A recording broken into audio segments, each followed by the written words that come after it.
আজকে হবে ফ্রাইড রাইসের আর চিকেন কষা। তো ফ্রাইড রাইস করার জন্য এখানটায় লং গ্রেনের বাসমতি সেদ্ধ মানে আতপ চালটা নিয়ে নিয়েছি 1 কিলো, ভিজিয়ে রেখে দিয়েছি। আর এর সাথে যাবে হচ্ছে গাজর কুচি, আমি কুচিয়ে নিয়েছি আগের থেকেই, ধুয়ে কুচিয়ে নিয়েছি। আর এই যে হচ্ছে বিনসগুলোকে দেখুন এইভাবে কেটে নিয়েছি, একটু ডিজাইন করে কেটে নিয়েছি। আর এই যে একটা গোটা ক্যাপসিকাম। তো আপনারা চাইলে এখানটায় red bell pepper, yellow bell পেপারও দিতে পারেন, আমি দেইনি, যেটা ঘরে ছিল সেগুলোই দিচ্ছি। আর এই যে চিকেন কষার জন্য এখানটায় আমি ডুমো ডুমো করে বেশ বড় বড় করে আলু কেটে নিয়েছি। আর এখানে রয়েছে 1 কিলো চিকেনের জন্য যতটা পেঁয়াজ লাগে 250 গ্রাম। তো আমি এখানটা 250 গ্রাম পেঁয়াজ কেটে নিয়েছি, 2টো টমেটো কুচিয়ে নিয়েছি। আর এই যে এর ভেতরে রয়েছে শুকনো লঙ্কা, কাঁচা লঙ্কা, আদা আর রসুন। আমি এটাকে মিক্সিতে পেস্ট করে নেব। এটা আমি পেস্ট করে নিয়ে আসছি। আমি জল ছাড়া আদা রসুন আর কাঁচা লঙ্কা শুকনো লঙ্কাটাকে এইভাবে বেটে নিয়েছি। আপনারা চাইলে জল দিয়েও বাটতে পারেন, কিন্তু আমি জলটা প্রেফার করি না, কারণ জলটা দিলে অনেক সময় মশলার স্বাদটা না নষ্ট হয়ে যায়। ওর জন্য শুকনো বাটারই চেষ্টা করেছি। শিলে বেটে নিলে সবচেয়ে ভালো হয়, কিন্তু যেহেতু হাত জ্বলার সম্ভাবনাটা বেশি তাই আমি শিলে বাটিনি, মিক্সিতে বেটে নিয়েছি। এইটা হচ্ছে 1 কিলো মাংস আমি ভালো করে ফ্রেশ করে ধুয়ে পরিষ্কার করে নিয়ে এসেছি। ঠিক আছে, এর মধ্যে আমি দিয়ে দেব হলুদ গুঁড়ো যতটা লাগবে,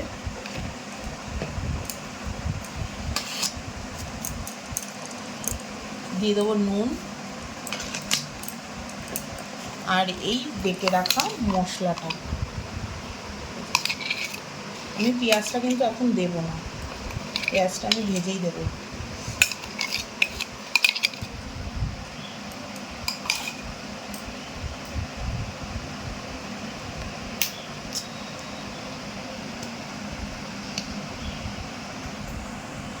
আর দিয়ে দেবো এখানে বেশ কিছুটা পরিমাণে সর্ষের তেল।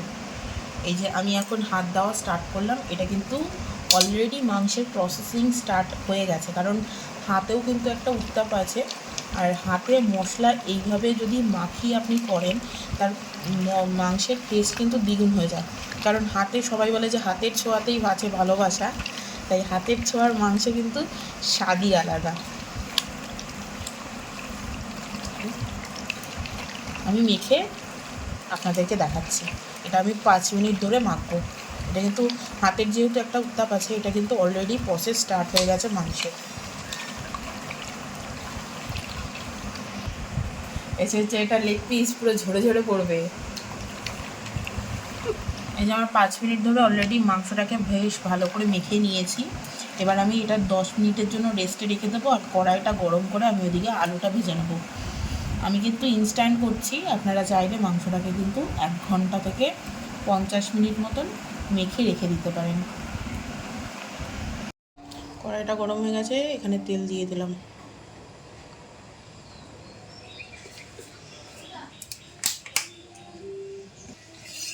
তেলটা গরম হয়ে গেছে, আর আলুগুলোকে ছেড়ে দেবো।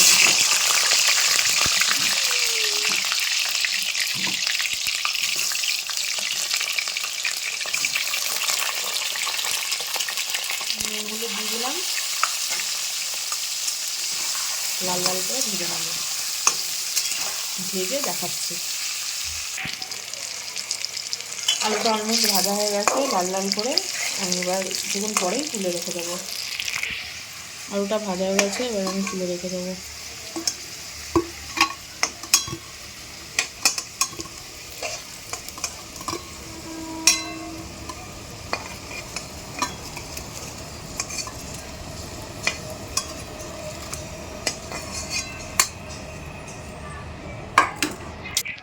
ফোড়নে দিয়ে দেবো 5টা এলাচ আমি ফাটিয়ে নিয়েছি, দারচিনি, লবঙ্গ আর এই যে তেজপাতা দিয়ে আমি এটা ফোড়নটা দিয়ে দিলাম। এবার পেঁয়াজটাকে আমি লাল লাল করে ভেজে নেবো একই তেলে।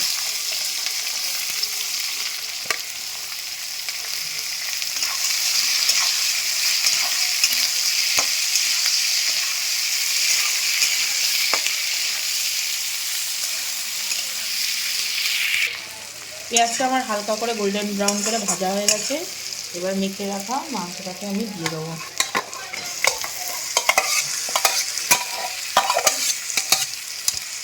আমি কিন্তু কোনো জল দেবো না, এর মধ্যে থেকেই যে জলটা বেরোবে এটার মধ্যে থেকেই মাংসটা রেডি হয়ে যাবে, এক্সট্রা কোনো জল দেবো না।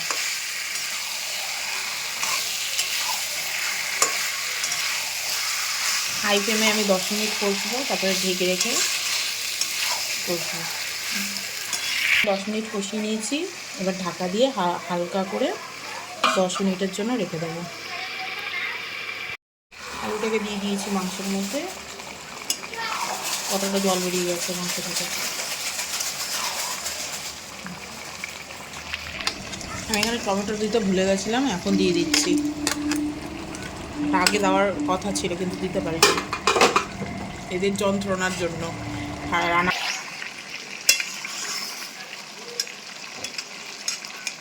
মাংস কিন্তু সেদ্ধ হয়ে গেছে একদম, ঠিক আছে। এরকমভাবে আরও 10 মিনিট হবে, তারপরে গরম মশলা দিয়ে আমি নামিয়ে দেবো। আমি ফ্লেভারের জন্য, যারা ঝাল খেতে ভালোবাসে তাদের জন্য আমি বেশ কিছুটা কাঁচা লঙ্কা দিয়ে দিলাম। কাঁচা লঙ্কাটা দিলে মাংসটার টেস্ট আরও ভালো হয়। আমার মাংসটা অলমোস্ট হয়ে গেছে। আমি এখানটায় একটা জায়ফল, একটা না মানে অল্প, একটার 4 ভাগের 1 ভাগ আমি একটু গুঁড়ো করে দিয়ে দেবো, তাতে গন্ধটা ভালো হবে।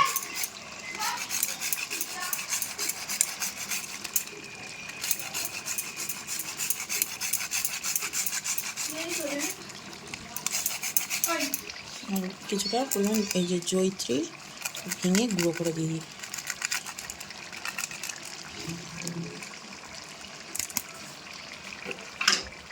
যেহেতু ফ্রাইড রাইসের সাথে খাওয়া হবে, তার জন্য আমি জয়িত্রী আর এই সেটা দিলাম, এটাকে কী বলে নাম ভুলে গেছি, জায়ফল। এটা গুঁড়ো করে দিলাম। যদি চিকেন কষা না করতাম আমি দিতাম না এটা। আলুগুলো কিন্তু একদম নরম হয়ে গেছে, গলে গেছে পুরো, দেখেই মনে হচ্ছে। মাংস থেকেও তেল ছেড়ে দিয়েছে, কোনো এক্সট্রা এর মধ্যে কোনো জল দিইনি, রে নরম একদম গলে গেছে। মাংস কিন্তু আমাদের অলমোস্ট হয়ে গেছে, আমি নামিয়ে দিচ্ছি। আর আলুগুলো এতটাই নরম, গলে গলে যাচ্ছে। হয়ে গেছে মাংস, জলটা ফুটে গেছে। আমি এখানে তেজপাতা দিয়ে দিলাম, দিয়ে দেবো লবণ। আর ভাতটা ঠিকঠাক হওয়ার জন্য আমি এখানে দিয়ে দেবো কিছুটা পরিমাণ রিফাইন তেল।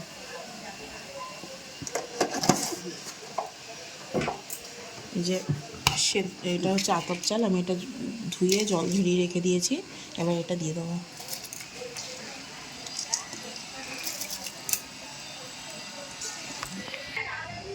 আমি এখানে একটা পাতিলেবুর রস চিপে দিয়ে দেবো।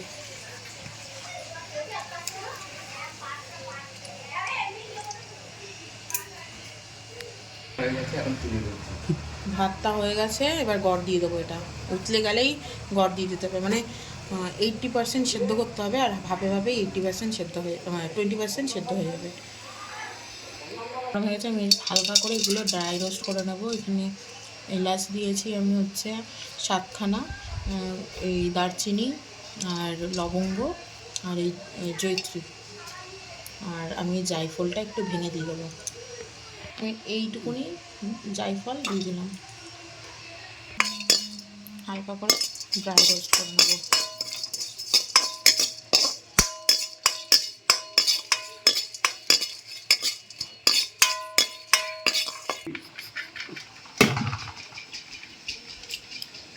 ব্যাস এখানে আমি হালকা করে ভেজে নিয়েছি, বেশি আমি পোড়াইনি। এটা এখানে হালকা বেটে নেব।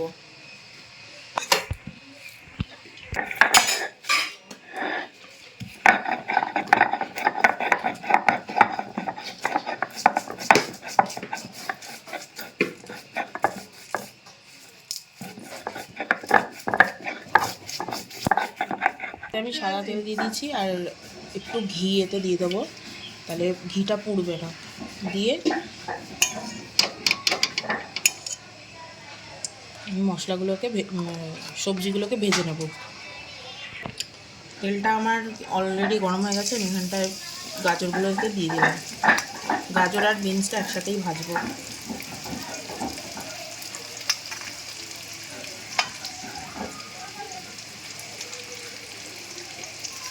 এটা ভাজা হলে ক্যাপসিকামটা দিয়ে দেবো। আমার জন্য রাইসের নুন দেওয়া আছে, আমি বেশি দিলাম না, সামান্য নুন দিয়ে দিলাম। আমি মাঝখানেই কাজু কিশমিশ দিয়ে দিলাম।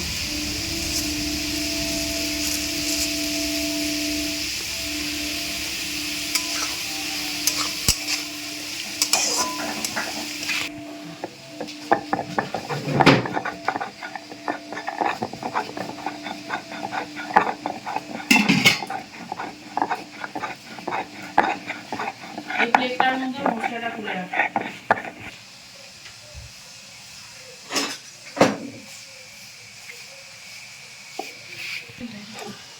1 কিলো চালে 250 চিনি লাগে, কিন্তু আমরা চিনিটা একটু কম খাই, তাই আমি এখানে 100 গ্রাম চিনি দিয়ে দিলাম।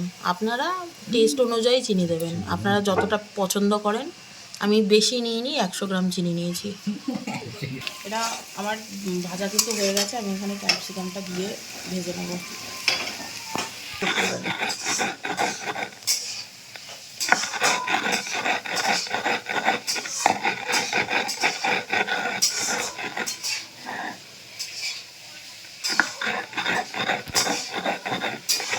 দেখুন কি সুন্দর করে তেজপাতা দিয়ে সাজানো হয়েছে রাইসটাকে।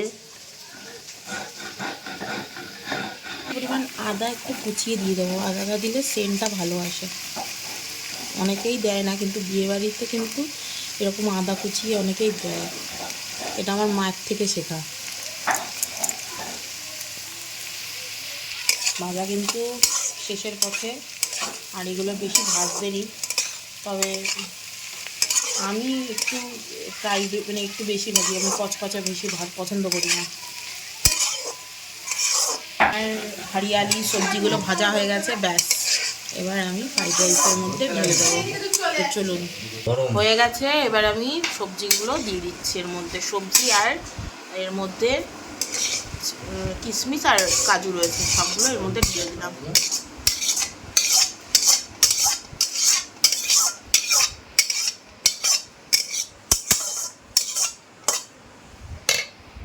এবার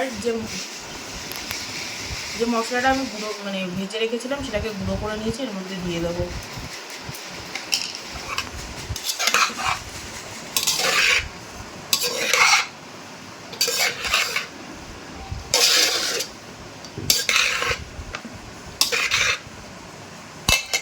চিনিটা আমি এর মধ্যে দিয়ে দিচ্ছি।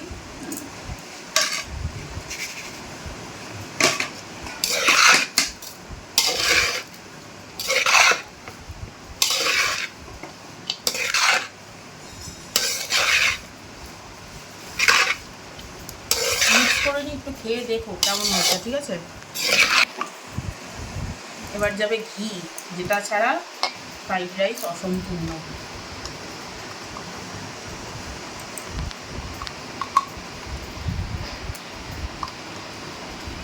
ঘিটা বেশ টাইট, মানে এটা আসল ঘি, খাঁটি ঘি।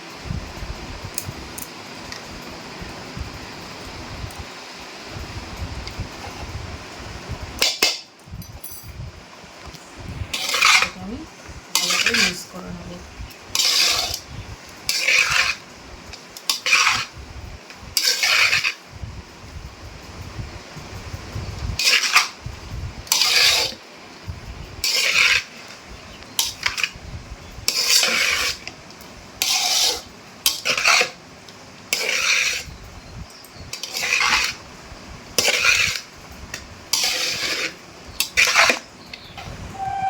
অনেকে চাইলে এখানে গোলমরিচ দিতে পারেন, আমি কিন্তু গোলমরিচ দিইনি। দেখো তো খেয়ে কেমন হয়েছে। কেমন হয়েছে? নুন মিষ্টি